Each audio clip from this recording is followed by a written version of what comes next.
नमस्कार, माझे नाव आदित्य सुभाषराव जगजवळे, वर्ग 4, शाळेचे नाव शाकुंतल स्कूल फॉर एक्सलन्स. अंधार फार झाला, आता दिवा पाहिजे, महाराष्ट्राला पुन्हा एकदा जिजाऊचा शिवा पाहिजे, महाराष्ट्राला पुन्हा एकदा जिजाऊचा शिवा पाहिजे. गेली 350 वर्षे अरबी समुद्रात दिवाखात उभा असलेला बलाढ्य असा जलदुर्ग, छत्रपती शिवाजी महाराजांच्या दूरदर्शनी आरमाराचे महत्त्व ओळखून बांधलेला हा सागरी दुर्ग. इतकी वर्ष समुद्राच्या लाटा अंगावर झेलून आजही भक्कम अवस्थेत उभा आहे. 1664 साली महाराजांनी दक्षिण मोहीम आखली. महाराज मालवणीस आले. किनाऱ्यावर उभे असताना त्याची नजर गेली ते समुद्रातील कृत्य बेटांवर.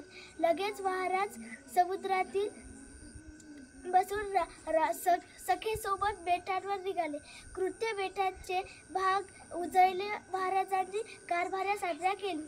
याच जागी पुरंदर किल्ला बसावा मुहूर्त ठरला. वाद्य वाजू लागले. आणखी 25 नोव्हेंबर 1664 साली महाराजांच्या हस्ते किल्ल्याचे भूमिपूजन झाले. एकच आनंद उसळू लागला. सागरही थैथै नाचू लागला. महाराजांनी या नव्या जलदुर्गाचे नाव ठरवले, ते म्हणजे सिंधुदुर्ग.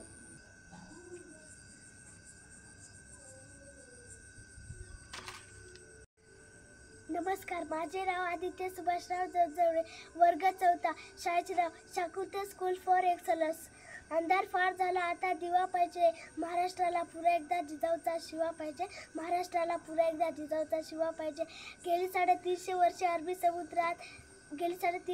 अरबी समुद्रात दिवाखात उभा असलेला बलाढ्य असा जलदुर्ग, छत्रपती शिवाजी महाराजांच्या दूरदर्शनी आरमाराचे महत्त्व ओळखून बांधलेला हा सागरी दुर्ग.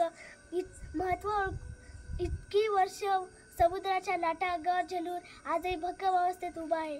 1664 साली महाराजांनी दक्षिण मोहीम आखली. महाराज मालवणीस आले.